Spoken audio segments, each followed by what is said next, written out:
어떤 사람들은 매력을 넘어서 귀티가 느껴지는 경우가 있지요. 귀티한 귀하게 보이는 모습이나 태도를 나타내는데요. 가끔 귀티와 부티에 대해서 혼동하시는 분들이 있습니다. 귀티가 난다는 것은 내면과 외면이 모두 귀하게 보이고 고급스럽게 보인다는 뜻이며, 부티가 난다는 뜻은 외면으로 봤을 때 재력이 있어 보인다는 것입니다. 귀티는 품격이 함께 따르지만 부티는 품격과는 별개의 의미입니다. 귀티가 나는 사람들에게는 어떤 특징이 있을까요? 귀티가 난다는 말은 품격이 있고 자태의 우아함이 있고 귀하게 보이는 모습을 표현하는 말입니다. 귀티는 그 사람의 첫인상보다는 오래 알았을 때 기억되는 인상에 더욱 가깝지요. 귀티는 외모뿐만이 아니라 그 사람의 성격과 태도 모두가 포함되는데요. 인생을 살아오면서 인상, 태도, 몸짓 등에서 지난날의 흔적과 모습이 고스란히 담기기 마련입니다. 그래서 나이가 들수록 귀티가 나는 것이 중요하답니다. 오늘은 외모와 내면 모두의 중요성에 대한 이야기를 말씀드리고자 합니다. 많은 사람들이 외모보다 내면이 더 중요하다고 강조하지만 과연 외모가 내면만큼의 중요성을 가지고 있지 않을까요? 어떻게 하면 나이 들어서 우아한 외모를 유지할 수 있을까요? 나이 들수록 귀티나는 사람이 되는 방법을 말씀드리고 내면뿐 아니라 외모가 중요한 이유에 대해 알아볼게요. 나이가 들면 정신건강이 최우선이라고 말하는 사람들이 있습니다. 그래서 우리는 내면을 다듬어 정신건강을 지키려고 노력합니다. 하지만 때로는 내면의 관리만으로는 충분하지 않을 때가 있습니다. 외모를 조금 더 신경 썼을 뿐인데 노후에 찾아오는 우울감과 우울증이 개선되었다는 이야기는 익히 들어왔습니다. 그래서 나이 들수록 우리는 내면만을 중요시하는 것이 아닌 외모와 내면을 함께 다듬을 수 있어야 합니다. 외모를 가꾸는 것은 노인 우울증에 큰 도움이 되지만 내면의 성장에도 큰 도움이 됩니다. 사회적 관계에서 호감을 얻기 위해서 첫인상을 좌우하는 것은 외모이기도 하고, 조선시대의 인재 판별 기준에도 외모가 첫째 조건이었습니다. 정신의학에서는 사람을 한 가지 면으로 판단하면 정신이 미숙한 사람이라고 봅니다. 그러나 안타깝게도 우리가 사는 이 세상은 사람을 외모로 판단하는 경우가 많습니다. 내 멋대로 하고 다녀도 아쉬울 것 없는 사람이 아니라면 반드시 외모에도 신경을 써야 합니다. 여러 인간관계와 관련한 책을 보아도 사람은 외관이 중요하다고 외치고 있습니다. 이 세상에서 살고 있는 한 자기 자신을 알고 변신해야 합니다.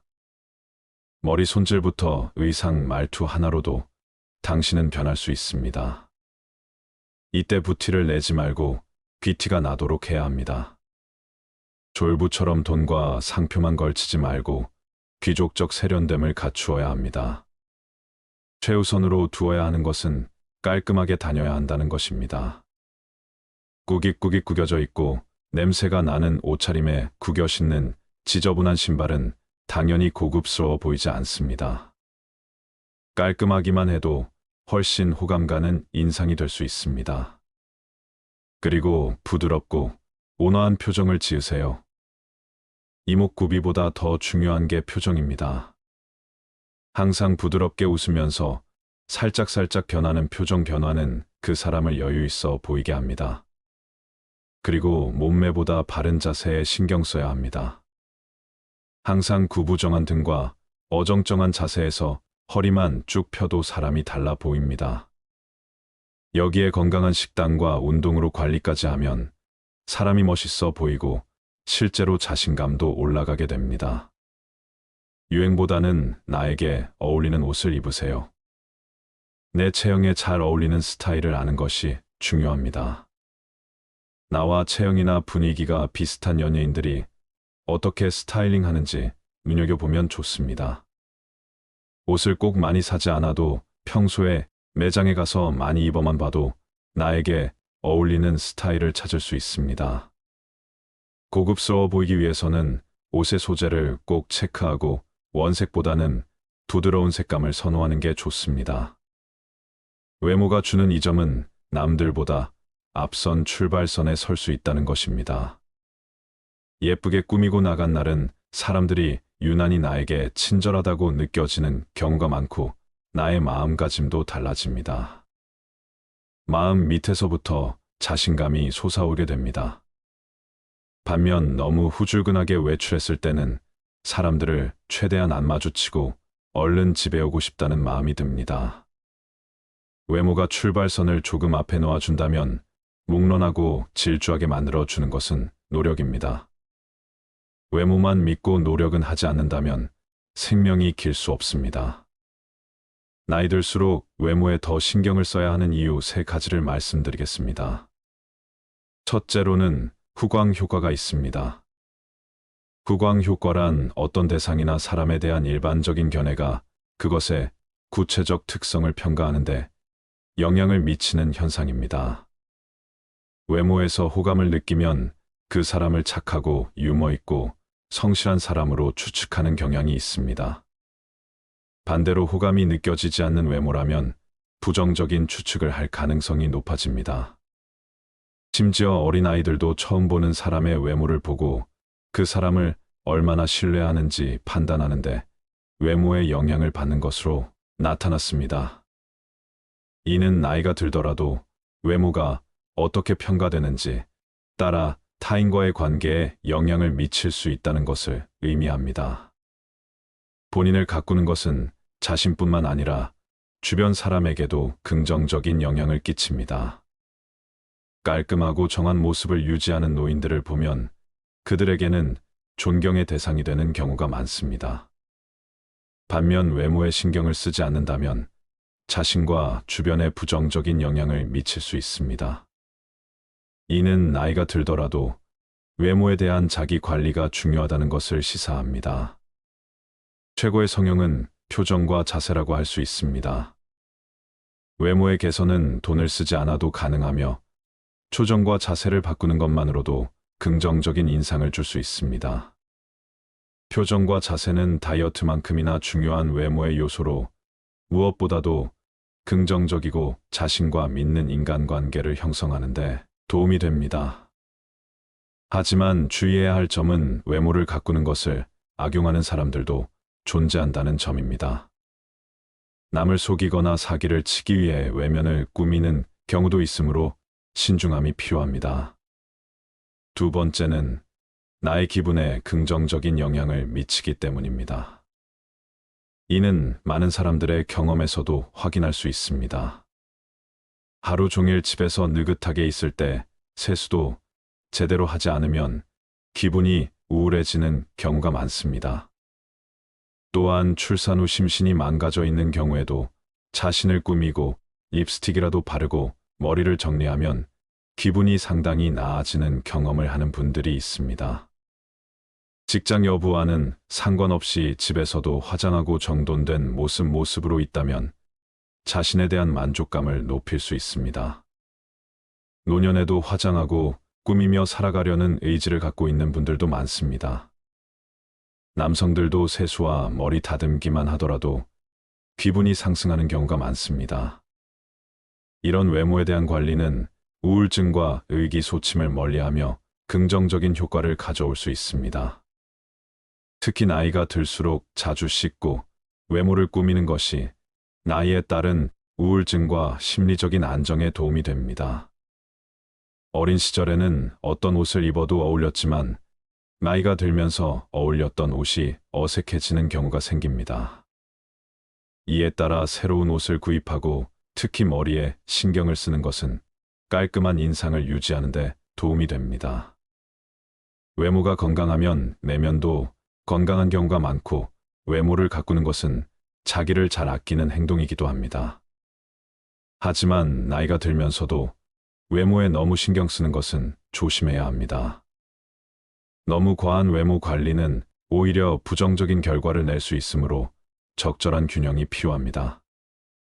또한 주변의 시선에 맞춰 너무 신경을 쓰는 것보다는 개인적인 만족을 중시하는 것이 좋습니다. 결국 기분이 안 좋을 때 가만히 있는 것보다 쉽고 외모를 정돈하는 것만으로도 기분을 전환시킬 수 있으며 이러한 작은 관리는 정신 건강에 도움이 될 것입니다. 세 번째, 외모와 자존감은 밀접하게 연결되어 있기 때문입니다. 자신의 외모에 만족할수록 자연스럽게 자존감도 상승하게 됩니다. 일상에서 겪는 우울증은 자신의 외모에 대한 불만과 관련이 있을 수 있습니다. 거울 속에서 나 자신의 모습이 노화되어 가는 것을 보며 우울해지고 예전과 다른 변화에 대한 불안이 생길 수 있습니다. 특히 아이들을 키우면서 자신에게 투자하는 시간과 노력을 줄이고 아이들에게 모든 것을 바쳐야 하는 경우도 있습니다. 그러나 이로 인해 외모뿐만 아니라 내면까지 늙어가는 느낌을 받을 수 있습니다. 외모는 주변 평가에 영향을 받아 자존감에 큰 영향을 미칠 수 있지만 타인의 시선이 아닌 자신의 기준으로 외모를 가꾸는 것이 중요합니다. 다양한 기준에 따라 외모가 뛰어나다고 평가받더라도 자기 스스로가 그렇게 생각하지 않으면 자존감은 상승하지 않을 것입니다. 과거의 선택이 현재의 결과를 만들어내었고 과거로 돌아갈 수 없다는 현실을 인식하면서도 현재에서 조금씩 변화를 시도할 수 있는 노력을 기울여야 합니다. 처음에는 어렵고 미숙할 수 있지만 작은 습관부터 바꿔보고자 하는 의지를 가져보세요. 단기간에 외모를 완전히 변화시키기는 어려움으로 차츰 변화를 만들어 나가는 것이 중요합니다. 예를 들어 머리 스타일이 지저분하다면 미용실 예약하고 수염이 너무 많다면 면도를 시도해 보세요. 살이 쪄 있다면 단숨만 걷기부터 시작하여 천천히 운동 습관을 만들어 보세요. 모든 변화는 작은 행동에서 시작됩니다. 물론 외모에 대한 불만이 자존감을 낮추는 경우 타인의 평가에 집착하기보다는 나만의 기준으로 만족할 정도로 외모를 가꾸는 것이 중요합니다. 자존감을 향상시키는 노력은 중요하지만 타고난 외모에는 어쩔 수 없는 한계가 있습니다. 그러므로 우리는 할 수 있는 것에 집중하고 자기 자신을 어떻게 더 나은 상태로 만들 수 있는지를 고민해야 합니다. 또한 나이가 들면서 외모에 대한 관리가 더 필요한 상황임을 받아들이고 변화를 주도적으로 만들어 나가는 마음가짐이 필요합니다. 어떤 일이 있더라도 내 외모 때문인가 자책하는 것보다는 더 긍정적으로 상황을 바라보고 변화를 통해 성장하는 노력을 계속해 나가는 것이 중요합니다. 다음으로 뷰티보다 귀티나는 사람이 되기 위한 방법을 말씀드리겠습니다. 여러분들은 귀티나는 사람이 되고 싶지 않으신가요? 귀티나는 사람은 어떤 것이 다를까요? 외모와 피부톤, 옷차림, 그 사람이 풍기는 아우라 등 이유를 생각해보면 다양할 것입니다. 우리 주변을 보면 알게 모르게 귀티가 나는 사람들이 있습니다. 자꾸 쳐다보게 되고 기억에 남는 사람이지요. 저도 그런 분들을 가끔 봅니다. 예전에 만났던 사람들 중에 나이가 어려도 함부로 대하지 않고 저절로 고개가 숙여지게 되는 사람들이 있었습니다. 어떤 점이 이렇게 만드는 걸까 궁금했습니다. 보통 외모가 귀티난다, 고급스럽다 이런 말을 주로 하는데 이런 분들을 오래 지켜보다 보니까 이렇게 귀티나는 사람에게는 공통적인 특징이 있었습니다. 이러한 공통적인 특징들을 알고 자신의 것으로 만든다면 우리도 귀티나는 사람이 될 수 있을 것입니다. 귀티 과거에 내가 마음 먹었던 것들과 행동한 것들이 누적되어 온 결과입니다. 마찬가지로 지금 이 순간에 귀티나는 마음가짐과 행동을 쌓아간다면 점점 시간이 지날수록 나이를 먹을수록 귀티나는 사람이 될 수 있을 것입니다. 그렇다면 귀티는 무엇일까요? 처음에는 그 사람에 대해 기대조차 하지 않았습니다. 하지만 보면 볼수록 놀라운 경우가 있습니다. 그 사람에게서 느낀 첫인상과 다른 느낌을 받는 그런 경우입니다. 또한 대화를 하다 보면 그 사람 내면의 깊은 울림과 품격이 자연스럽게 느껴집니다. 이것이 바로 귀티입니다. 여러분은 귀티나는 사람인가요? 귀하게 보이는 모습이나 태도를 보고 귀티난다라고 합니다. 가끔 고급스럽고 우아한 사람을 보고 친해지고 싶어서 대화를 나눴다가 오히려 실망을 느낀 적이 있지는 않으신가요? 반면 외적으로는 평범하지만 대화를 나누면서 상대방에 대한 호감이 더 높아진 적이 있지 않으신가요? 외모나 몸매가 뛰어나거나 부유한 가정에서 자라 좋은 옷과 명품을 입어서 눈에 띄는 사람들도 있습니다.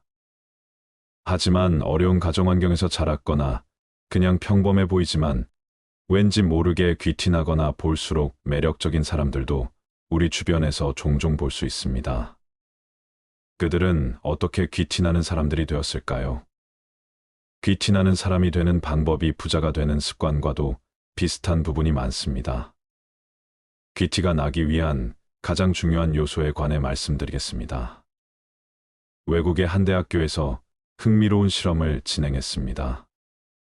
학부생 11명을 대상으로 18세에서 35세 사이의 남성과 여성들의 흑백 사진을 보여주고 이들의 재력을 맞춰보라고 했습니다. 정확한 실험을 위해 사진 속 사람들은 액세서리나 표정이 없는 공평한 조건으로 촬영했습니다. 실험 결과 참가자 중 60%가 사진 속 인물들의 재력을 맞췄다고 합니다. 표정을 짓거나 액세서리를 하지 않아도 그 사람의 인상에서 삶의 흐름과 경험이 반영되어 있음을 유추해 볼 수가 있는 것이겠지요. 삶의 흐름과 경험, 즉 살아온 환경과 살면서 겪는 일은 인상을 만드는 중요한 요소라는 말입니다. 그러나 이것이 바로 인상에 전달되는 것은 아닙니다. 반드시 거쳐야 하는 한 가지가 있습니다. 바로 마음입니다. 내가 어떻게 받아들이느냐에 따라 인상이 달라질 수 있습니다.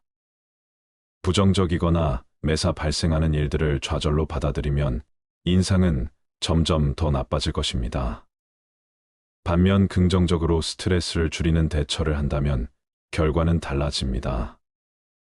어떤 역술가의 말에 의하면 좁은 의미에서 관상을 본다는 것은 얼굴을 살펴보는 것이지만 마음가짐이 쌓여서 관상을 만든다고 말합니다. 지금 짓고 있는 표정과 말투, 태도와 마음가짐이 관상을 만든다는 설명입니다. 그런데 표정, 말투, 태도는 마음을 어떻게 먹느냐에 따라 달라질 수 있습니다. 이를 지속하는 힘도 꾸준하게 하려는 마음이 필요합니다. 결국 마음이 미래의 내 관상을 바꾸게 되는 것입니다. 마찬가지로 귀티는 마음 먹으면 만들 있다는 의미로 받아들일 수 있습니다. 완벽하지 않더라도 과거보다 더 나은 귀티나는 모습이 되는 것이 불가능하지만은 않습니다. 하지만 마음을 먹는 것만으로는 꾸준히 한다는 것이 힘들 수도 있습니다. 그러나 너무 걱정하지 않으셔도 됩니다. 귀티나는 사람에게 나타나는 5가지 특징을 알고 자기 자신도 이렇게 되려고 노력한다면 우리 모두 귀티나는 사람이 될 수 있을 것입니다. 귀티나는 사람에게 나타나는 6가지 특징입니다. 첫 번째, 귀티나는 사람은 옷차림이 깔끔하고 단정합니다. 물론 비싼 옷을 입고 명품 가방, 액세서리를 치장하면 외적으로 봤을 때 귀티가 납니다. 단정하면 사람이 깨끗해 보이기 때문에 호감이 생깁니다. 귀티나는 사람은 또한 시간, 장소, 상황에 맞는 깨끗한 옷차림에 신경 씁니다. 이것 또한 명품이나 화려한 옷차림을 말하는 게 아닙니다.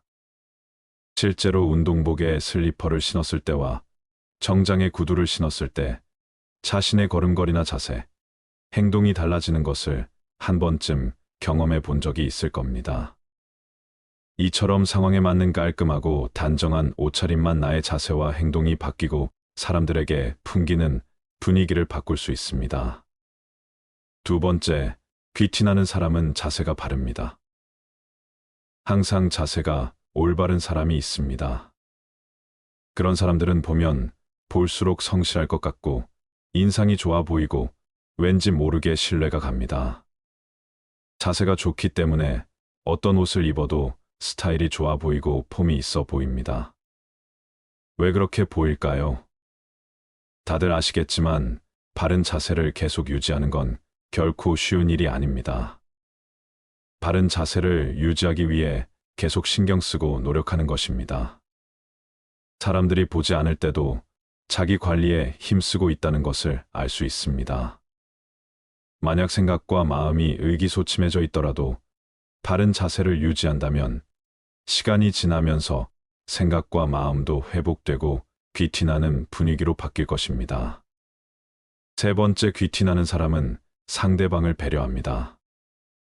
겉만 번지르르한 사람에게 실망을 느끼는 순간은 바로 대화할 때입니다. 귀티나는 사람은 대화할 때 상대방을 배려하고 맞추려고 합니다.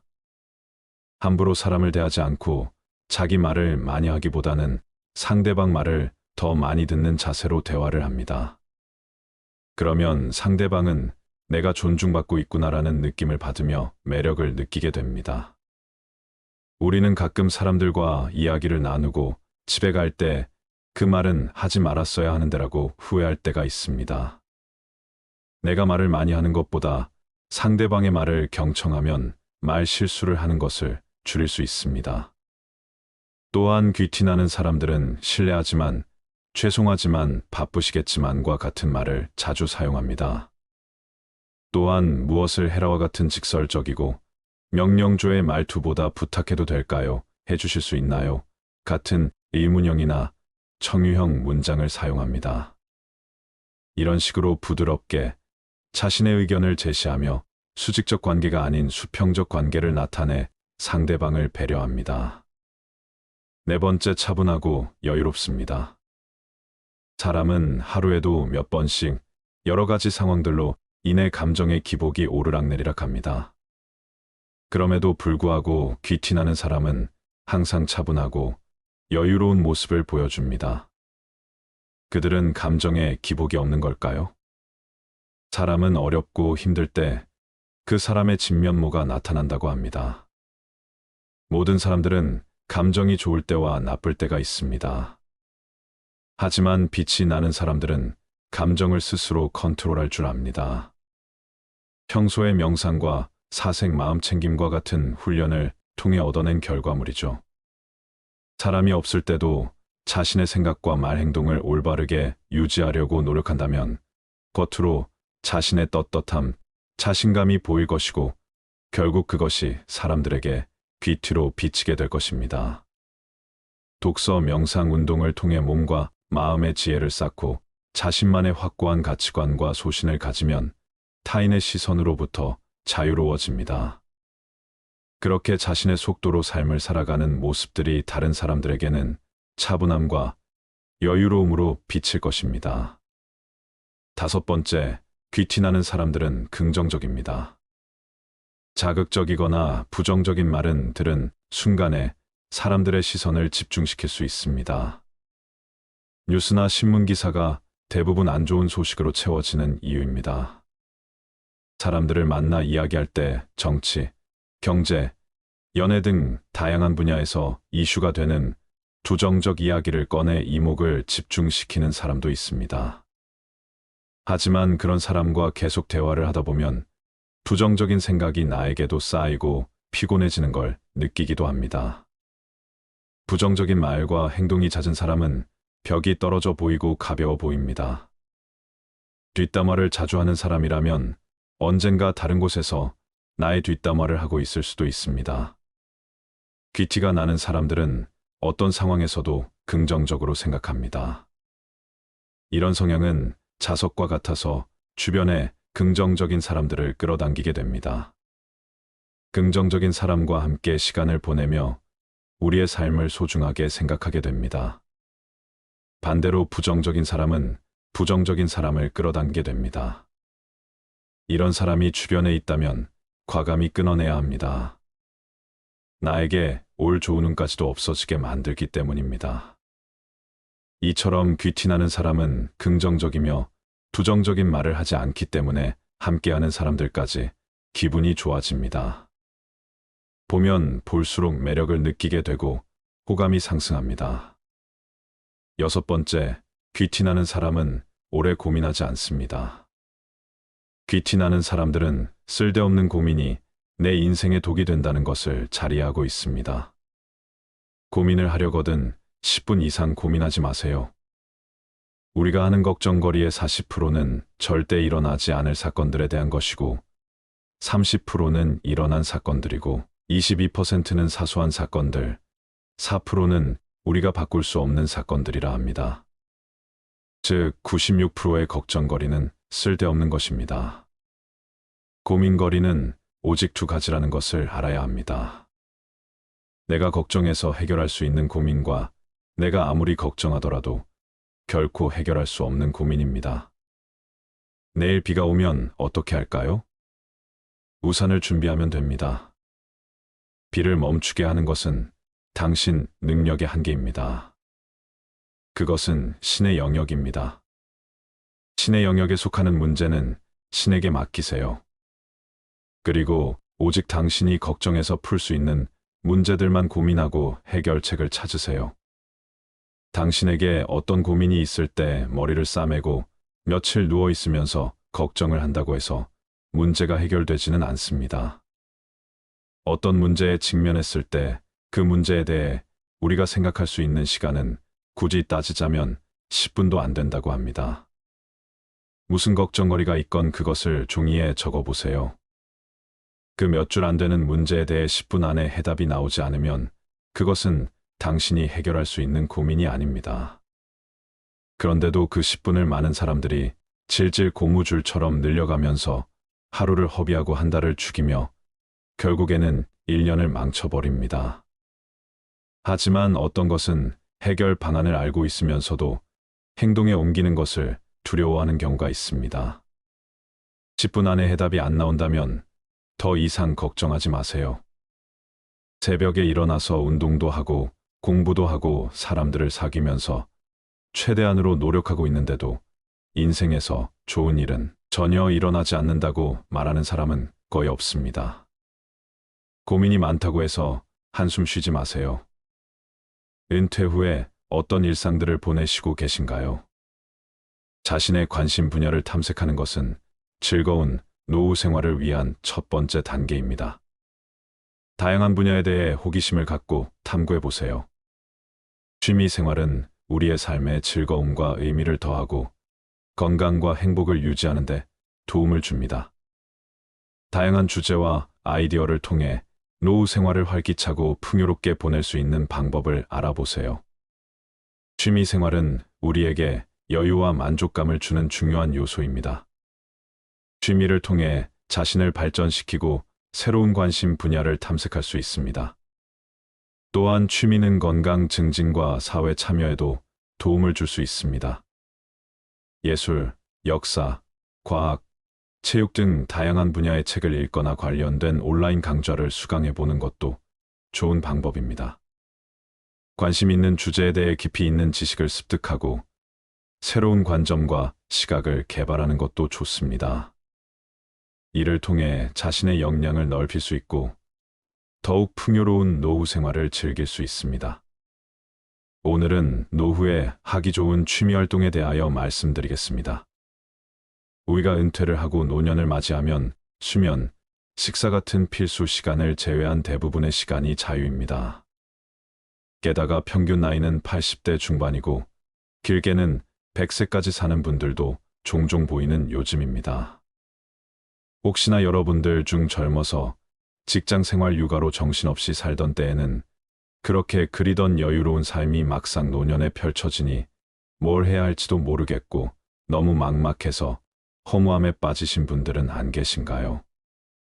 어떤 학회가 우리나라 60대 이상의 국민들을 대상으로 실시한 노인분들이 노후에 보내는 여가 생활 실태에 대한 조사에 따르면 1위는 TV 시청이 가장 높았고 2위는 스마트폰 하기, 3위는 휴식, 4위는 산책 걷기, 5위는 국내 여행하기, 6위는 집안일, 7위는 공원이었습니다.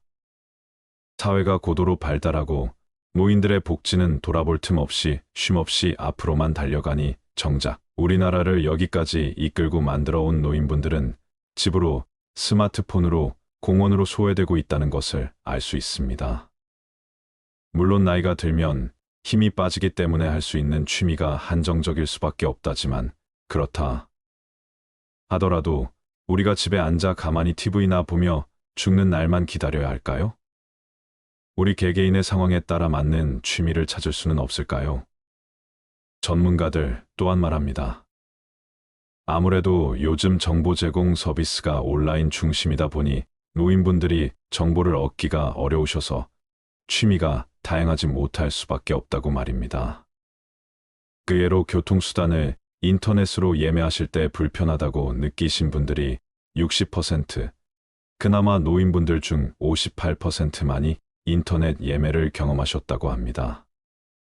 또한 무인 식당에서 터치 기기로 주문하실 때에도 터치 기기를 경험하신 분들은 58%밖에 되지 않았으며 그중 64% 노인분들이 불편했다고 하십니다. 따라서 이것은 우리 사회가 좀 더 노인, 친화적인 시스템으로 바꿔야 할 것은 바꾸고 바꾸지 말아야 할 기존의 것은 바꾸지 말아야 한다고 볼 수 있겠습니다. 그러니 여러분들께서 그동안에는 평생 자식과 남을 위한 희생의 땀을 뚝뚝 흘려오셨다면 이제는 그 땀을 스스로를 위해 흘려보실 생각은 없으신가요? 그런 의미에서 지금부터 여러분들께 노년에 하실 수 있는 취미를 몇 가지 추천해 드릴 텐데요. 그 전에 취미 생활을 정하실 때 중요한 것들이 있습니다. 첫 번째, 효율적으로 시간 배분을 해보세요. 처음에는 조금씩 시간 내어 한 가지만 하시다가 나중에 나에게 맞는 취미 생활이 몇 가지 생긴다면 하루를 더욱 알차게 보내실 수 있습니다. 가령 낮에는 체력 소모가 있는 자전거를 탄다면 저녁에는 음악 감상을 하실 수 있으며 아니면 낮에는 목공을 하시고 저녁에 바둑을 두실 수도 있죠. 또한 낮에는 사진을 찍고 저녁에는 블로그나 유튜브 영상을 제작하는 식으로 두세 가지의 취미를 병행하실 수 있습니다. 두 번째, 취미 비용을 줄여보세요. 대부분의 사람들이 여행이나 골프 같은 취미를 매번 하기는 힘듭니다. 따라서 내 경제 상황에 맞는 취미를 적절히 잘 선택하시는 것이 좋습니다. 세 번째, 건강 상태를 고려해 선택하세요.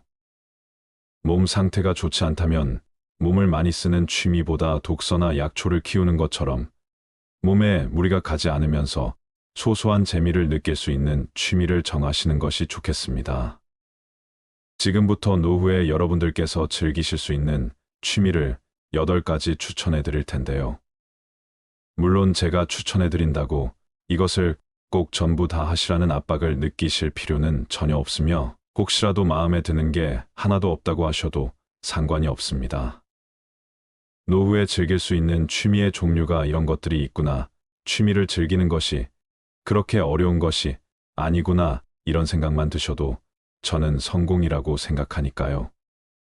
그러니 그저 가볍게 한번 참고해 본다 생각하시고 들어주세요.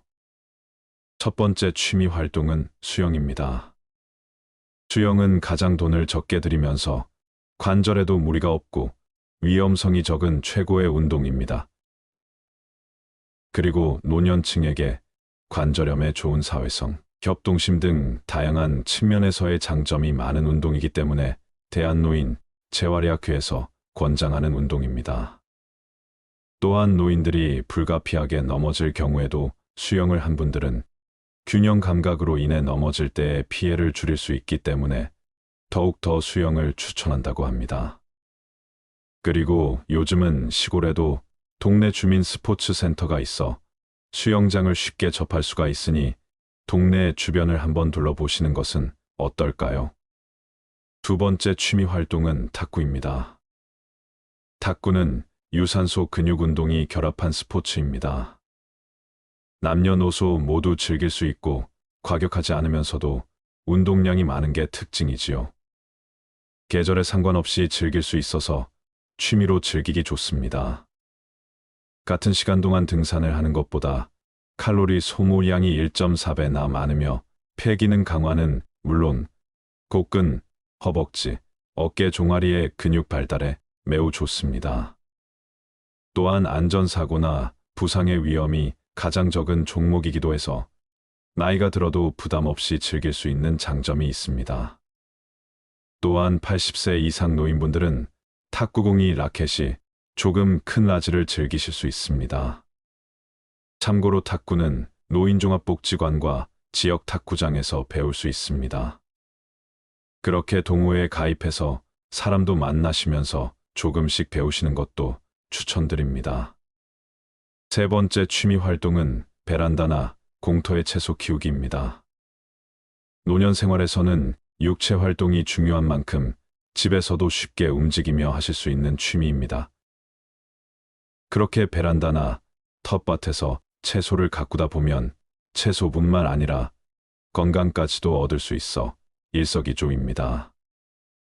방울토마토나 오이, 상추 등 키우기 쉬운 채소들 더 기르신다면 수확해서 나오는 채소들로 성취감도 느끼시면서 은퇴 후 남은 지루한 일상을 즐겁게 보낼 수 있습니다.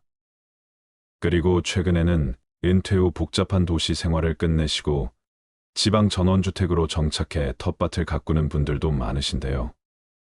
이때 너무 마당이 넓거나 큰 전원주택은 잡초 관리나 집수리 규모가 커지므로 오히려 불편하실 수 있습니다.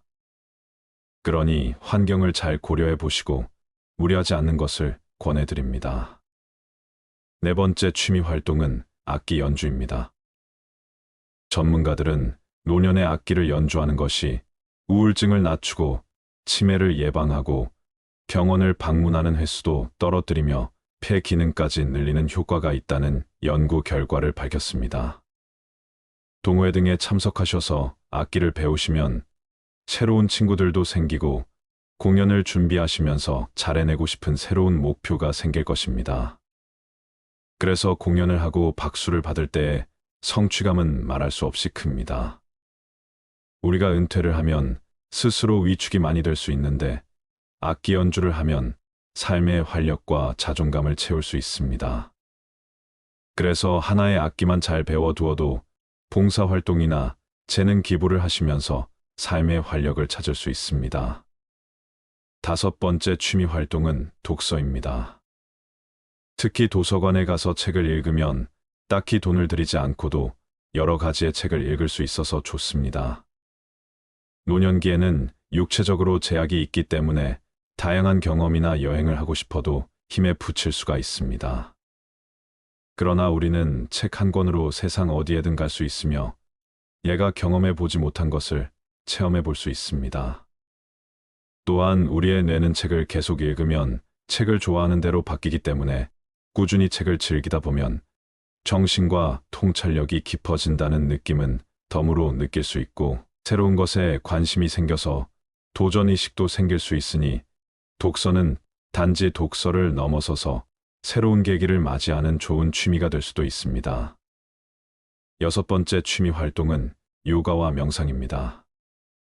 요가와 명상은 내 몸을 살피는 동시에 휴식도 할 수 있는 최고의 취미입니다. 아무래도 나이가 들면서 관절이 약해지고 근육량이 줄어들면서 과격한 활동은 몸에 무리를 가져다 줍니다. 그러나 요가를 하면서 여러 가지의 자세들을 취하는 것은 근육뿐만 아니라 뼈를 하나로 묶어주는 힘줄과 인대를 강화해 줍니다.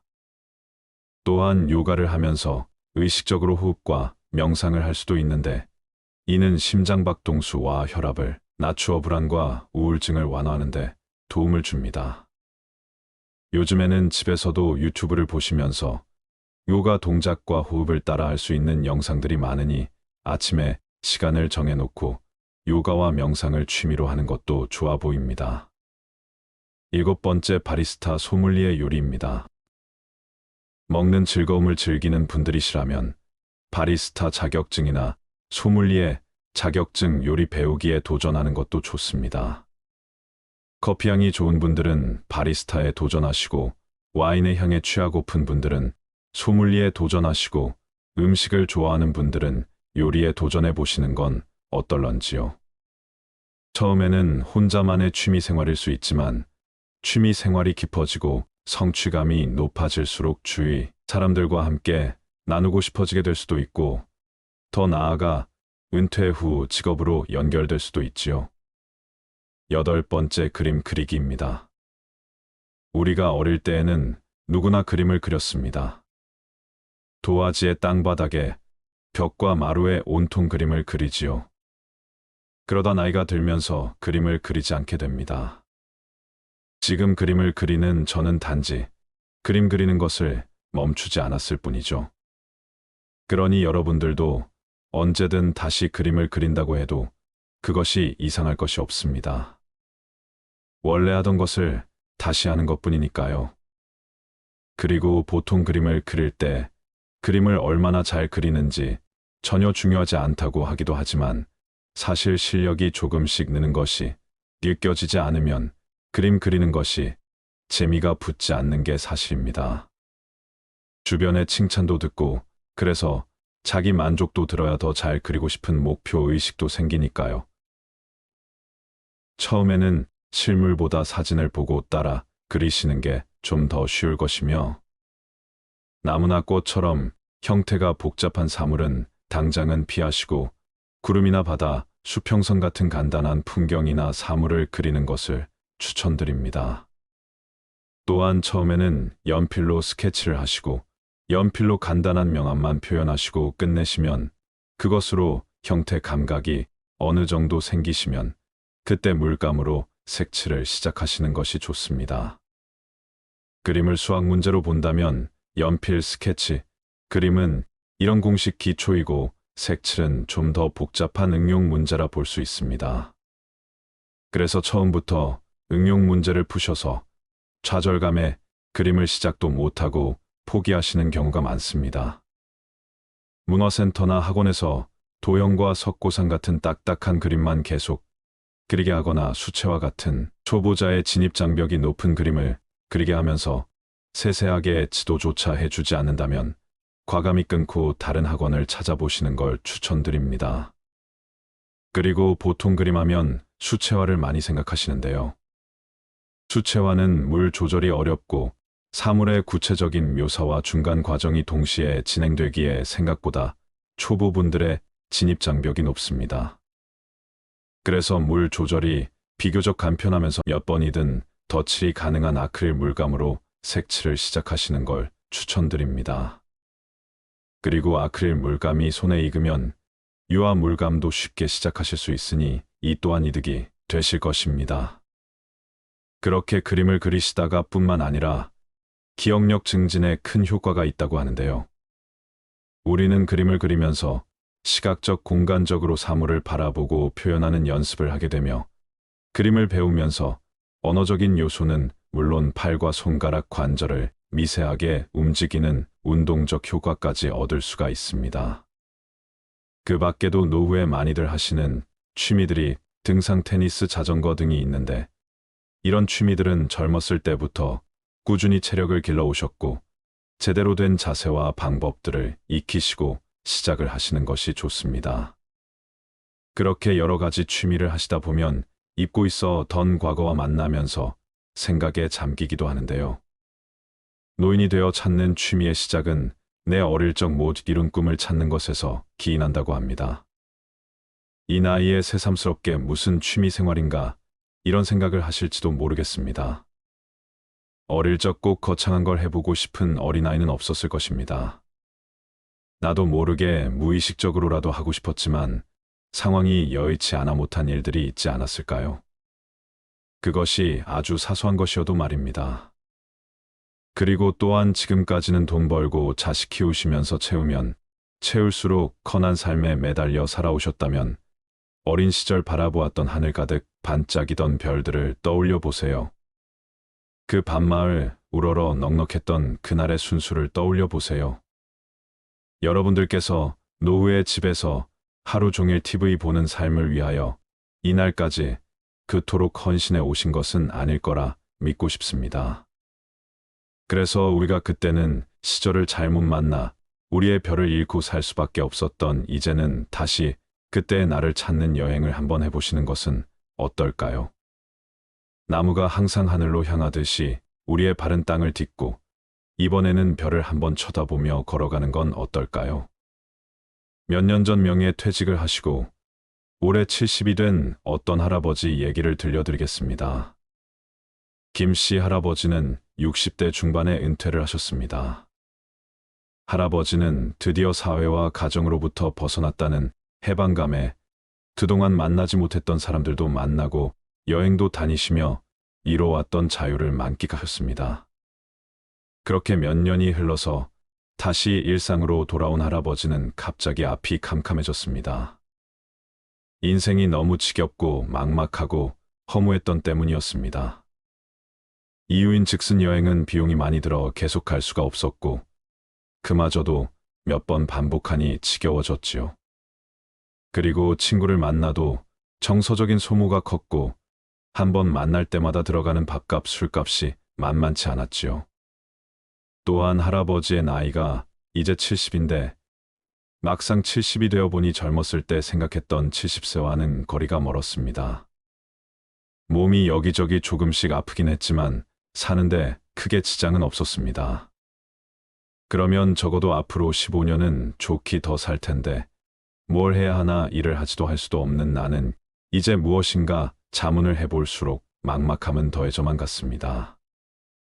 그래서 할아버지는 마치 영혼이 빠져나간 사람처럼 하루 종일 소파에 누워 TV나 보면서 시간을 때웠습니다.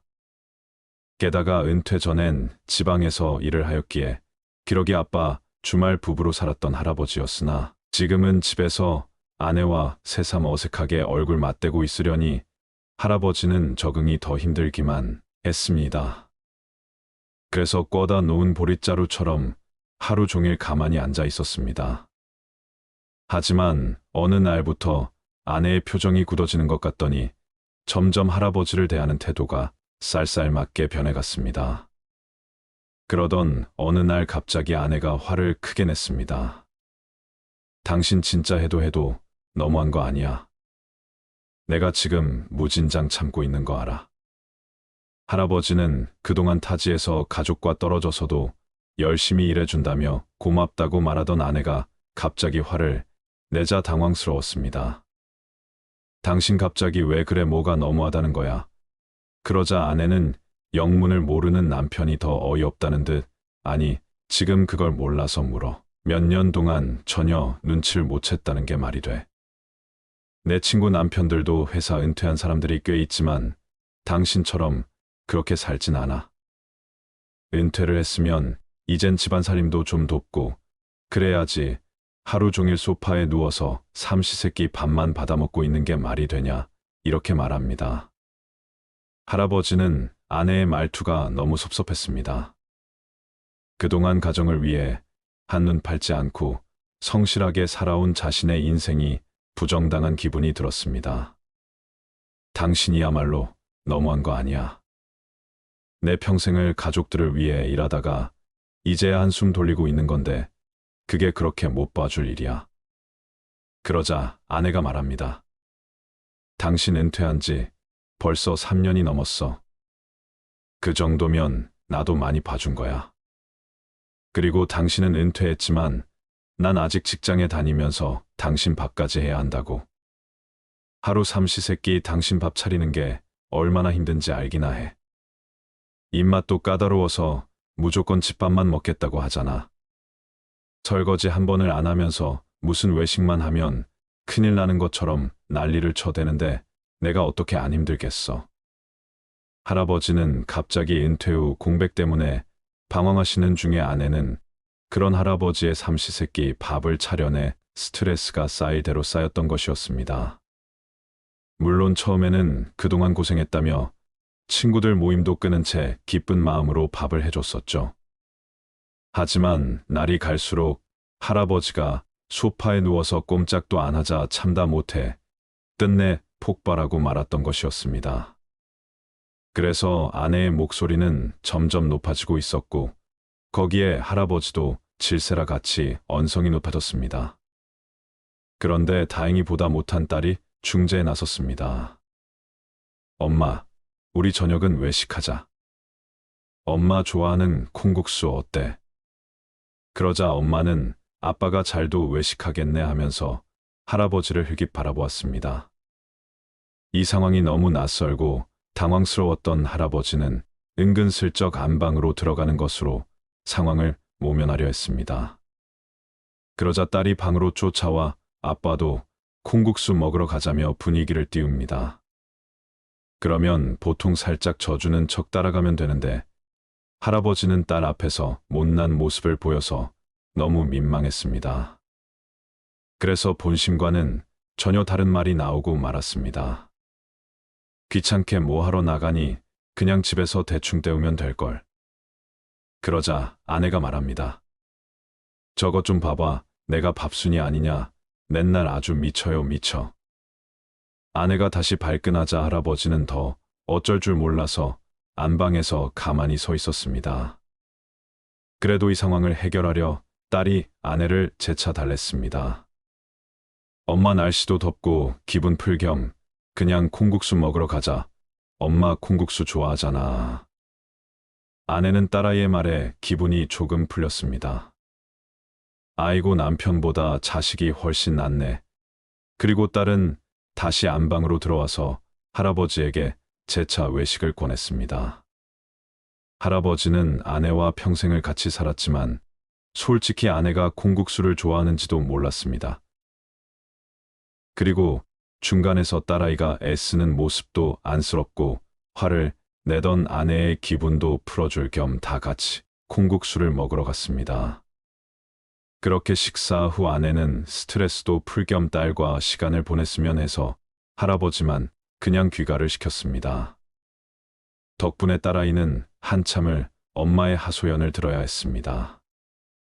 이건 뭐 집안일에는 손 하나 까딱도 안 하고 하루 종일 리모컨 들고 소파에만 누워 있으면 어떡하자는 거야.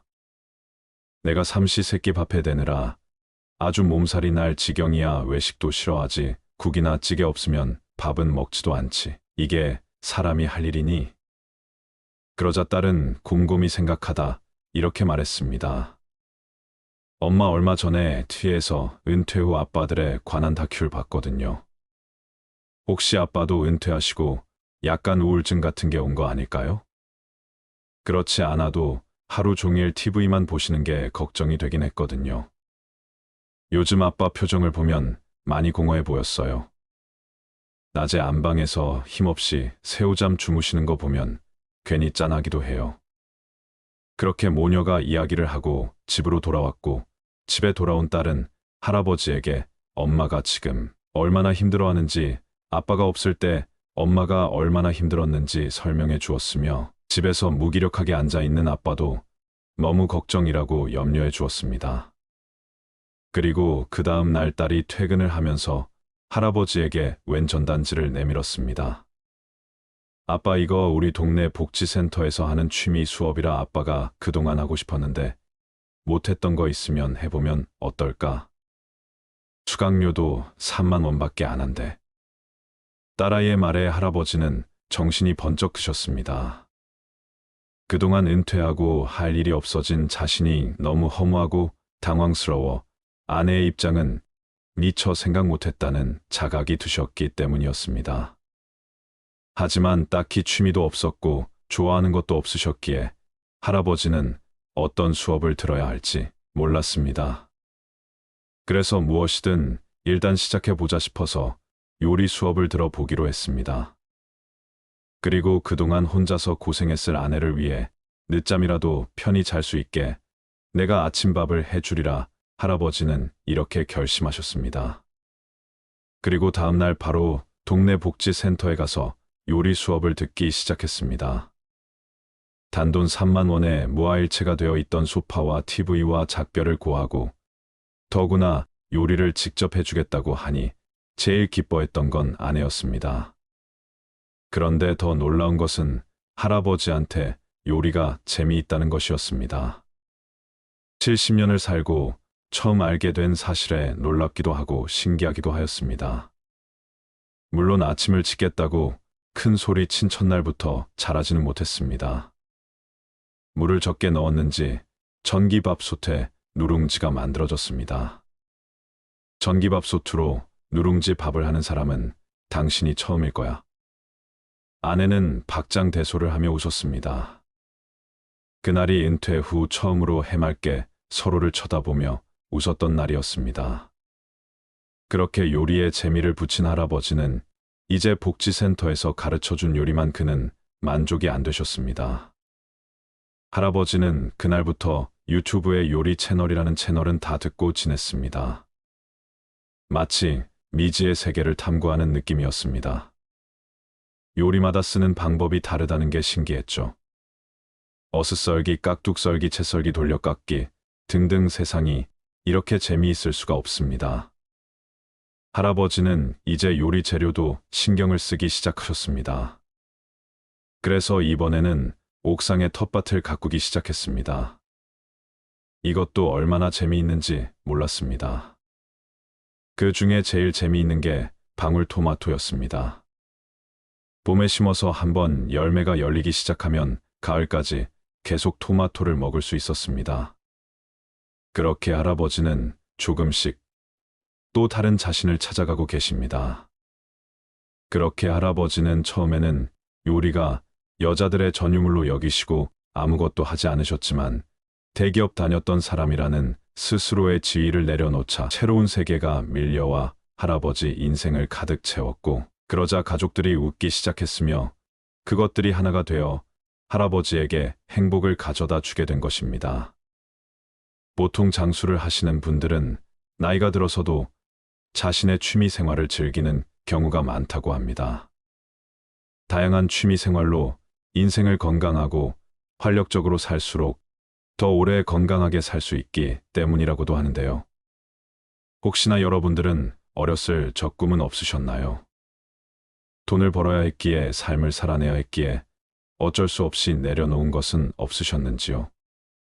아니면 그걸 고민할 시간조차 가져보지 못하신 것은 아닌지요? 저는 어느 날 저희 집 창고 구석에서 두꺼운 종이 뭉치를 찾아낸 적이 있습니다. 오래되어 묵은 냄새가 났지만 소중히 보관한 티가 났습니다. 그 종이를 하나하나 넘겨보니 그것은 소설이었습니다. 그것도 사인펜으로 손수 적은 소설이었습니다. 글씨체가 낯익은 것이 딱 아버지의 그것이었습니다. 하지만 아버지는 다른 일을 하시는 분이었습니다. 그리고 아버지의 일기장도 찾아내었습니다.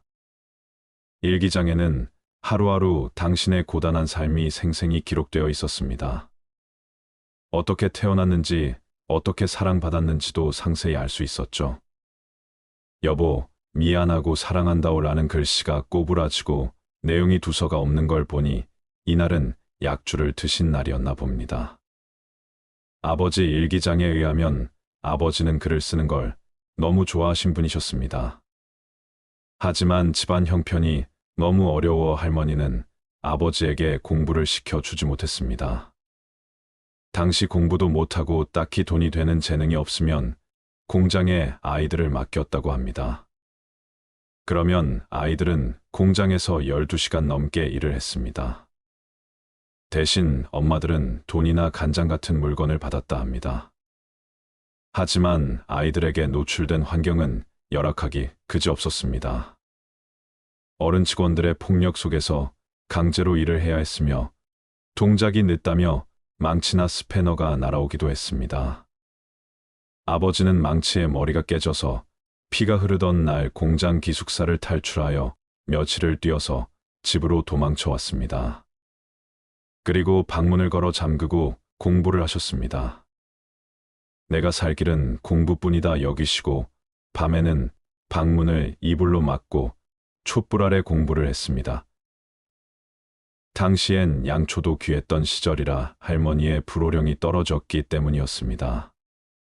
그래서 어쩌다 2등을 한 나는 1등한 친구의 뒤를 밟아 그 집 친구의 방이 몇 시에 불이 꺼지는지 확인한 뒤 그 친구보다 1시간 더 공부를 했다고 합니다. 그래서 자신의 의지와는 상관없이 돈을 벌기 위해 일하고 공부하며 삶을 살아내야만 했던 세월들, 아버지의 일기장에는 이런 치열했던 이야기들이 담겨 있었습니다. 그런데 아버지에게 한 번도 자신이 소설가를 꿈꾸었다는 얘기를 들어본 적이 없었습니다. 난 괜찮으니 넌 공부만 해라. 내가 어떻게든 받쳐줄 테니 넌 공부만 하면 된다. 늘 이렇게 말씀하셨죠. 어릴 땐 그것이 부담이라 싫었고, 왜 아버지는 나를 사랑해 주지 않고 공부만 하라고 하시나 화가 나기도 했었습니다만, 아버지 일기장을 보니 아버지는 항상 제게 사랑한다고 말을 하고 계셨던 것이었습니다. 내가 하고 싶은 것보다 내가 더 소중하다. 내가 하고 싶은 것이 내가 하고 싶은 것이다. 공부하고 또 공부해라. 사랑하고 또 사랑한다. 그렇게 아버지는 속으로 제게 학교 공부 제대로 시킨 자식에게 문밭을 물려주지 않아서 다행이라고 고개를 끄덕이셨다. 여러분들께서 노후의 집에서 하루 종일 TV 보는 삶을 위하여 이날까지 그토록 헌신해 오신 것은 아닐 거라 믿고 싶습니다. 그래서 우리가 그때는 시절을 잘못 만나 우리의 별을 잃고 살 수밖에 없었던 이제는 다시 그때의 나를 찾는 여행을 한번 해보시는 것은 어떨까요? 나무가 항상 하늘로 향하듯이 우리의 발은 땅을 딛고 이번에는 별을 한번 쳐다보며 걸어가는 건 어떨까요?